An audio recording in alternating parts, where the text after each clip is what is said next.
Hello student, today's my topic is type of matrix.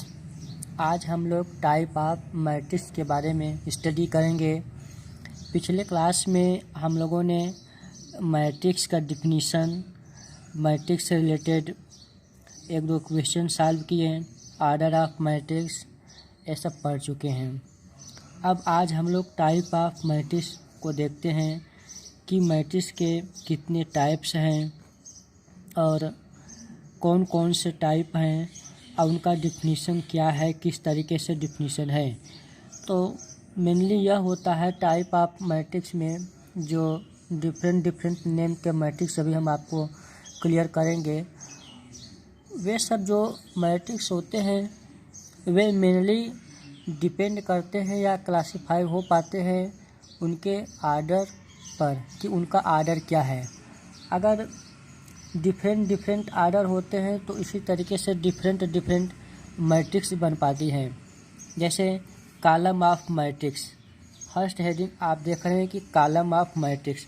Column of matrix का definition यह है कि a matrix is said to be a column of matrix if it has only one column. ठीक है, तो इस तरीके से यह डिफिनीशन है।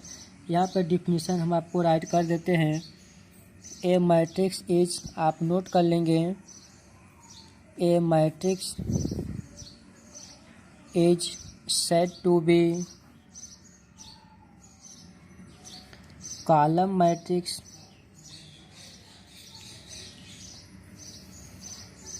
if it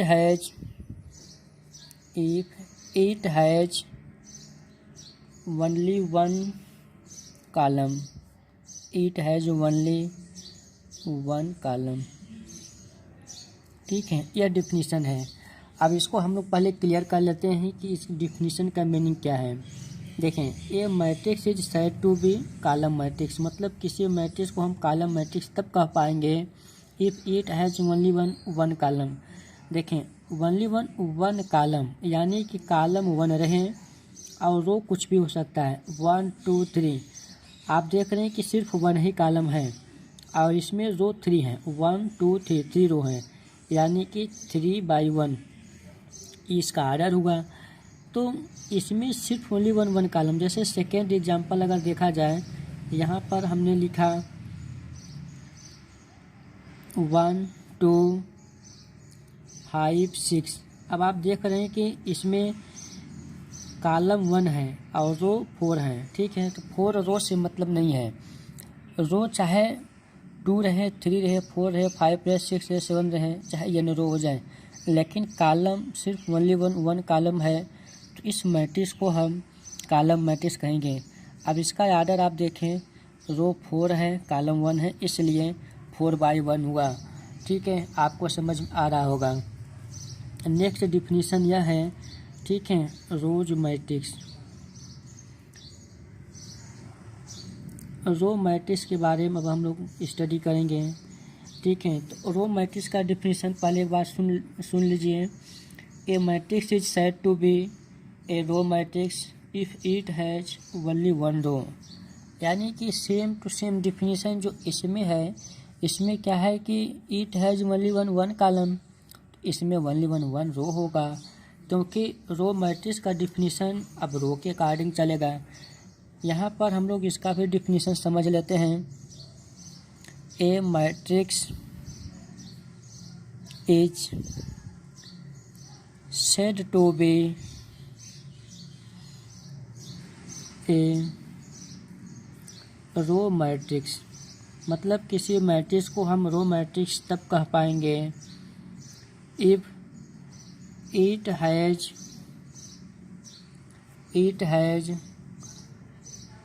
only one row. क्या होगा? ओनली वन रो, यानी कि सिर्फ एक ही रो होना चाहिए। ठीक है, अब एग्जांपल हम लोग समझ लेते हैं। ए इज इक्वल्स टू 1 2 5 6। ठीक है, अब आप देखें कि इसमें क्या है कि सिर्फ वन रो है, फर्स्ट रो। कॉलम इसमें आप देख रहे हैं कि मोर देन वन, यानी कि 2 3 4 5 6 7 8, कुछ भी कॉलम हो सकते हैं, but number of row equal to 1 होना चाहिए, ओनली 1, तभी हम उस मैट्रिक्स को रो मैट्रिक्स कह पाएंगे। ठीक है, अब यहाँ पे इसका आर्डर आप बता दीजिए कितना होगा। ठीक है, अब आप देखें आर्डर क्या होगा, रो 1 है और कॉलम कितने हैं, 4 कॉलम है, इसलिए 1/4 होगा। ठीक है, अब नेक्स्ट एग्जांपल देख लेते हैं। Matrix B is equals to, देखें A11, A12, A13, A14, A15। ठीक है, अब आप देख रहे हैं कि रो तो 1 1 1 1 हर जगह 1 है, बट कॉलम 1 2 3 4 5 तक है। तो इस तरीके से अगर इसका आर्डर देखा जाए तो आर्डर 1/5 होगा। ठीक है, तो इसमें ओनली 1 रो है, इसलिए इस मैट्रिक्स को हम लोग रो मैट्रिक्स कहेंगे। तो ये दो डिफिनीशन हमने आपको समझाया, यह डिफिनीशन समझ में आ गया होगा। नेक्स्ट डिफिनीशन है स्क्वायर मैट्रिक्स। देखिए स्क्वायर मैट्रिक्स के बारे में आप समझ लीजिए, स्क्वायर मैट्रिक्स क्या होगा। देखें स्क्वायर देखने से ही, इसके नेम से ही यह क्लियर हो रहा है कि स्क्वायर मीन्स क्या हो सकता है। ठीक है, आप 11th में 9th 10th में भी पढ़ के आए हैं स्क्वायर मीन्स क्या होता है। स्क्वायर मीन्स उसकी जो साइड होती हैं वह इक्वल होती हैं। ठीक है, तो अब यहाँ पर साइड से मतलब है नहीं, यहाँ पर हम लोगों को रेक्टेंगल देखना है, रेक्टेंगुलर रे। तो जो रेक्टेंगुलर होता है उसमें लेंथ ब्रीथ तो डिफरेंट होते हैं, बट यहाँ पर हम लोगों को इक्वल लेंथ ब्रीथ करना है। तो इक्वल लेंथ ब्रीथ तभी हो पाएगा जब उसके number of row and number of column are same, यानी कि जितने नंबर ऑफ रो हों उतने ही नंबर ऑफ कॉलम हो। ठीक है, तो उस कंडीशन पर जो यह रेक्टेंगल है वह एक स्क्वायर शेप में बन पाएगा। ठीक है, तब हम उसको स्क्वायर मैट्रिक्स कहेंगे। तो यहाँ पर डिफिनीशन 1 लाइन में समझ लेते हैं कि a matrix is said to be, आप समझ लें a matrix is said to be a matrix is said to be a square matrix if it has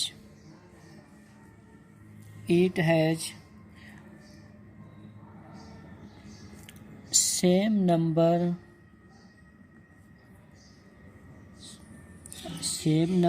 of rows and column, same number of row and columns, यानी कि जितने number of row हो उतने number of column हो। Example आप समझें 1 2 3 4। अब आप देख रहे हैं कि इसमें 2 रो 2 कॉलम है, first row second row, first column second column 2/2। ठीक है, तो यह स्क्वायर मैट्रिक्स होगा।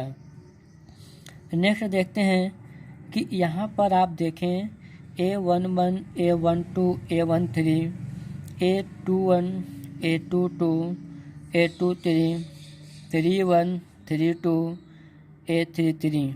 इस तरीके से इसमें नंबर ऑफ रो 3 है और नंबर ऑफ कॉलम भी 3 है।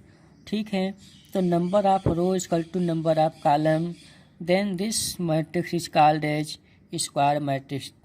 तो यहाँ पर 3/3 आर्डर। ठीक है, 1 लाइन में इसको हम लिख देते हैं कि number of row is equals to number of column,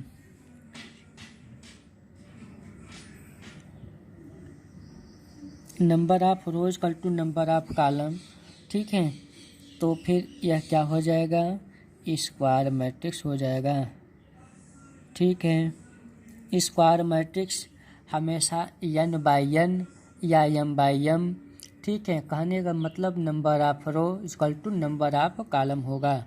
okay, तो आज हम लोग 3 मैट्रिसेस के बारे में स्टडी किए हैं, column matrix, row matrix and square matrix.